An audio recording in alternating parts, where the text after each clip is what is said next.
Hi అండి, hello, welcome back to my channel. నేను మీ శ్రీదేవి. మరో మంచి చిన్న బ్లాగ్తో మళ్ళీ మేము ముందుకు వచ్చేసానండి. ఈరోజు నా మార్నింగ్ నుండి ఆఫ్టర్నూన్ వరకు నా డే బ్లాగ్ అయితే మీ అందరితో షేర్ చేసుకోవాలనుకుంటున్నాను. అండ్ అలాగే ఈరోజు బ్రహ్మముడి సీరియల్ కూడా చాలా అంటే చాలా బాగుంది. ఏం జరిగింది ఏంటనేది మీ అందరితో షేర్ చేసుకోవాలనుకుంటున్నాను. బ్లాగ్ చూస్తూ సీరియల్ ఏం జరిగిందో మీతో షేర్ చేసుకోవాలనుకుంటున్నాను. ఇంకెక్కడ స్కిప్ చేయకుండా చివరి వరకు చూసేసేయండి. పిల్లలకైతే మార్నింగ్ లంచ్ బాక్స్లోకి అయితే వంకాయ టమాటో కర్రీ చేసి ఆనియన్ దోశలు అయితే వేసేసి వాళ్ళకి లంచ్ బాక్స్ పెట్టేశానండి. పెట్టేసిన తర్వాత ఇంట్లోకి కొన్ని వస్తువులు కావాలని చెప్పేసి ఇంటి సరుకుల కోసం మేమైతే మార్కెట్కి వెళ్ళామండి. గాంధీ మార్కెట్ ఇక్కడైతే చాలా హోల్సేల్ మార్కెట్లు ఉంటాయండి. చాలా అంటే చాలా పెద్ద హోల్సేల్ మార్కెట్. సో ఇప్పుడైతే మీరు ఆ మార్కెట్ని చూస్తూ ఉండండి, నేను సీరియల్ చెప్పేస్తాను. తన పరువు మర్యాదలు మాట అక్కర్లేని వారికి ఆస్తి పంచి ఇచ్చేదే లేదని చెప్పి రుద్రాణి ధాన్యలక్ష్మికి సీతారామయ్య షాక్ ఇస్తాడు. రుద్రాణి రాహుల్కు అడుక్కోవడం తప్ప మరో దారి లేదని స్వప్న అంటుంది. 100 కోట్ల అప్పును గడువులోగా రాజ్ కావ్య చెల్లించకపోవడంతో ఆస్తులను జప్తు చేస్తామంటూ బ్యాంక్ అధికారులు ఇంటికొస్తారు. ఆస్తిలో మా వాటాలు మాకు పంచి ఇచ్చిన తర్వాతే ఆస్తులను జప్తు చేయాలని బ్యాంకు ఆఫీసర్లకు ముందే రాజ్ కావ్యలతో రుద్రాణి ధాన్యలక్ష్మి గొడవ. సీతారామయ్య హాస్పిటల్ నుంచి ఇంటికి డిశ్చార్జ్ అయ్యి ఇంటికి వస్తాడు. ఆస్తుల కోసం కుటుంబీ సభ్యులు గొడవలు పడటం చూసి బాధపడతాడు. మీ స్వార్థం కోసం నా పరువు మర్యాదలు తీయాలని చూస్తున్నారా? రుద్రాణి ధాన్యలక్ష్మి ఫైర్ అవుతాడు. మీకు నా మాట అంటే లెక్కలేనప్పుడు నేను సంపాదించిన ఆస్తి మీకు ఎలా ఇస్తాను? నా పరువు మర్యాదలే మీకు అక్కర్లేనప్పుడు మీరు నాకు అక్కర్లేదని షాకిస్తాడు. ఎంత అప్పుందో అంతా మన ఆస్తులు అమ్మి కట్టే, ఎవరు ఏమైపోయినా నాకు సంబంధం లేదని రాజుతో అంటుంటాడు. మీ వారసులు ఏమైపోయినా పర్వాలేదా అని ధాన్యలక్ష్మి అంటుంది. మీ మావయ్య పరువు మర్యాదలే అక్కర్లేనప్పుడు మీరు ఆయనకు వారసులు ఎలా అవుతారని ధాన్యలక్ష్మికి బదులిస్తుంది ఇందిరాదేవి. సీతారామయ్య మాటకు ఎదురు చెప్పే హక్కు ఎవరికీ లేదని అంటుంది. ఆస్తి కోసం తాము వేసిన ప్లాన్లు పేకమెడల్లా కూలిపోవడంతో రుద్రాణి రాహుల్కు మింగుడు పడడం లేదు. ధాన్యలక్ష్మి అత్తయ్య మైండ్ను డైవర్ట్ చేసి ఇల్లు ముక్కలు చేసి టైంలో సీతారామయ్య వచ్చి ప్లాన్ మొత్తం చెడగొట్టాడని రాహుల్ బాధపడతాడు. ఆఖరి నిమిషంలో వచ్చి పోలీస్ కథ అంతా మార్చేశాడని రుద్రాణి వాపోతుంది. రుద్రాణి చేతిలో బొచ్చె తీసుకుని పెడుతుంది స్వప్న. చివరకు మీకు మిగిలేది ఇదే అని అంటుంది.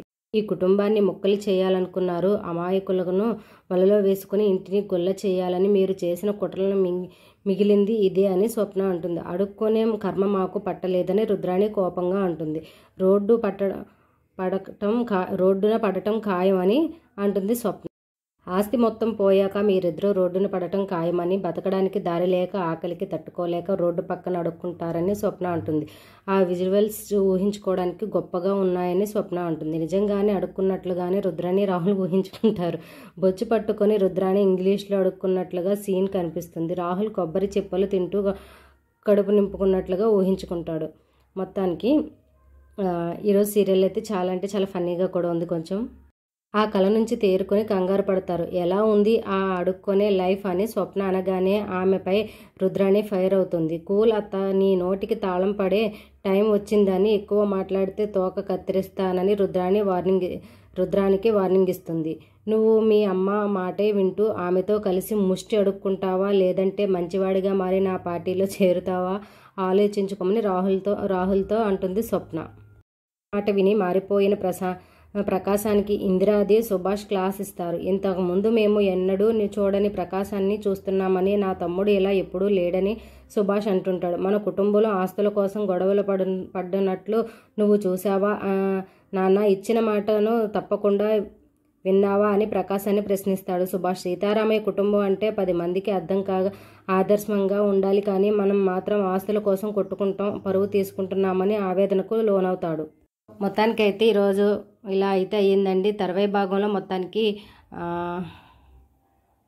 ఆస్తి విషయాలు ఏమవుతాయి ఏంటో తెలుసుకోవాలనుకుంటే ముందుగా మా ఛానల్ అయితే సబ్స్క్రైబ్ చేసుకోండి ఫ్రెండ్స్. అండ్ అలాగే నా వీడియోకి లైక్ ఇవ్వండి. మీరు లైక్ ఇస్తే నా వీడియో మరింత మందికి పోస్ట్ అనేది వెళ్తుంది.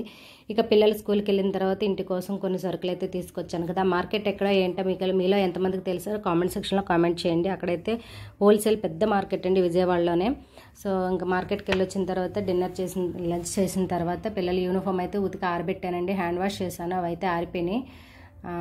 అంటే ఎన్నో బట్టలు లేవు, వాషింగ్ మిషన్కి వేయడం ఎందుకులే అని చెప్పేసి 2 జతల యూనిఫామ్ కావాలి కదా అని చెప్పేసి హ్యాండ్ వాష్ అయితే చేసేసి నీళ్ళ మంది అయితే పెట్టేసి చక్కగా ఎండాకాలం వస్తుంది కదా, మనకి 10 నిమిషాల్లో ఆరిపోతాయి కదండి బట్టలు. అవి మన హ్యాండ్ వాష్ చేసిన కూడా. సో ఆరిపోయినాయి. తర్వాత అయితే రేపు పొద్దునకి నేనైతే ఐరన్ చేసేసి పక్కన పెట్టేస్తే నాకు పెద్ద పని అయిపోయినట్టు ఉంటుంది.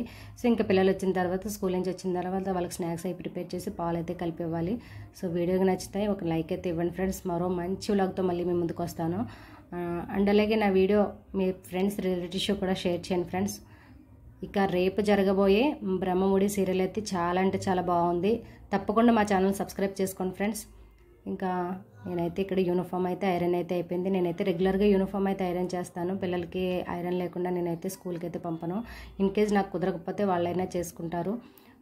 నాకు కుదిరితే నేనైతే ముందు రోజే ఐరన్ చేసేసి పిల్లలకి అక్కడ పక్కన పెట్టేసి ఉంచేస్తానండి. సో చూస్తున్నారు కదా, పిల్లలు స్కూల్కి నీట్గా వెళ్ళటం ఇంపార్టెంట్ అని చెప్పేసి నేనైతే స్కూల్ యూనిఫామ్ రెగ్యులర్గా నేనైతే ఐరన్ చేయకుండా ఎప్పుడూ లేను. నాకు కుదరకపోతే మా పిల్లలే చేసేసుకుంటారు. వాళ్ళకి కూడా వచ్చి నేర్పేశానండి. సో ఇంకా ఐరన్ అయితే అయిపోయింది. బట్టలు అయితే రెడీ అయిపోయినాయి రేపు మార్నింగ్కి స్కూల్ యూనిఫామ్. ఇంకా వాళ్ళు రావాలి, నేను స్నాక్స్